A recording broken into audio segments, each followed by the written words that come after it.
Hi friends, ఈరోజు ఆవాల మొక్క కోసం తెలుసుకుందాం. ఇదిగో ఇదేనండి ఆవాల మొక్క. మాకు 4-5 కుండీల్లో దానికంతా అదే వచ్చింది. అంటే కిచెన్ వేస్ట్ అది వేస్తుంటానండి మొక్కలకి నేను. దానిలో నుంచి వచ్చినట్టుంది. చూసారా ఎంత హెల్తీగా ఉన్నాయో ఆవాల ప్లాంట్స్. ఈ ఆవాలు ఇదిగోనండి ఇలా చిన్న చిన్న గింజల్లో వస్తూ ఉంటాయి. అలాగే ఆకుల నుంచి చాలా బెనిఫిట్స్ ఉంటాయండి. ఈ ఆకులు వండుకొని తినడం వలన చాలా బెనిఫిట్స్, అలాగే సలాడ్లో కూడా యూజ్ చేయొచ్చు. ఈ ఆవాల ఆకులో విటమిన్ సి ఎక్కువగా ఉంటుందండి. అంతేకాకుండా క్యాన్సర్ కారక కణాలు మన బాడీలో తయారవుతున్నట్టయితే వాటిని నిరోధిస్తుంది. ఇది ఎముకలు గట్టితనానికి కూడా ఉపయోగపడుతుంది. కంటి సమస్యలు తగ్గడానికి, ఐసైట్ పెరగడానికి కూడా చాలా బాగా యూజ్ అవుతుంది.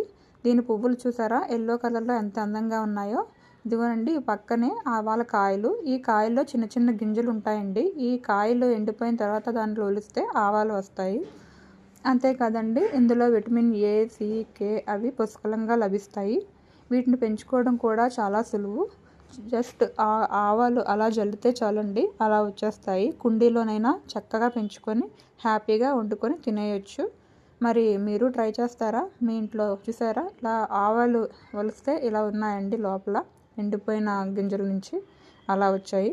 ఛానల్ నచ్చితే లైక్ చేయండి, షేర్ చేయండి, సబ్స్క్రైబ్ చేయండి. Thank you.